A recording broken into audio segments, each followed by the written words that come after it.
"Let's have it in the sitting room," Miss Honey said, picking up the tray and leading the way out of the kitchen and down the dark little tunnel into the room at the front. Matilda followed her, but just inside the doorway of the so-called sitting room, she stopped and stared around her in absolute amazement. The room was as small as a square and bare as a prison cell. The pale daylight that entered came from a single tiny window in the front wall, but there were no curtains. The only objects in the entire room were two upturned wooden boxes to serve as chairs and a third box between them as a table. That was all.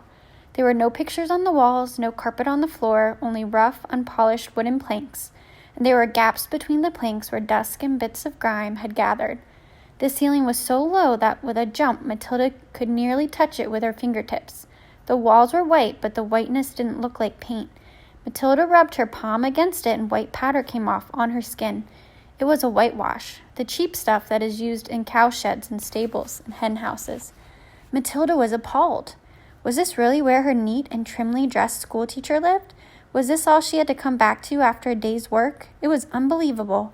And what was the reason for it? There was something very strange going on around here, surely. Miss Honey put the tray on the upturned boxes. "Sit down, my dear, sit down," she said. "We'll have a nice hot cup of tea. Help yourself to some bread. Both slices are for you. I never eat anything when I get home. I have a good old tuck-in at school lunch, and that keeps me going until the next morning." Matilda perched herself carefully on an upturned box, and more out of politeness than anything else, she took a slice of bread and margarine and started to eat it. At home, she would have been having buttered toast and strawberry jam, and probably a piece of sponge cake to round it off. And yet, this was somehow far more fun. There was a mystery here in this house, a great mystery, there was no doubt about that, and Matilda was longing to find out what it was. Miss Honey poured the tea and added a little milk to both cups. She appeared to not be in the least ill at ease, sitting on an upturned box in a bare room and drinking tea out of a mug that she balanced on her knees. "You know," she said, "I've been thinking very hard about what you did with that glass. It is a great power that you have been given, my child. You know that?"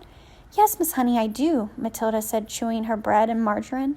"So as far as I know," Miss Honey went on, "nobody else in the history of the world has been able to compel an object to move without touching it or blowing on it or using any outside help at all." Matilda nodded but said nothing. "The fascinating thing," Miss Honey said, "would be to find out the real limit of this power of yours. Oh, I know you think you can move just about anything there is, but I have my doubts about that." "I'd love to try something really heavy," Matilda said. "What about distance?" Miss Honey asked. "Would you always have to be close to a thing what you were pushing?" "I simply don't know," Matilda said, "but it would be fun to find out."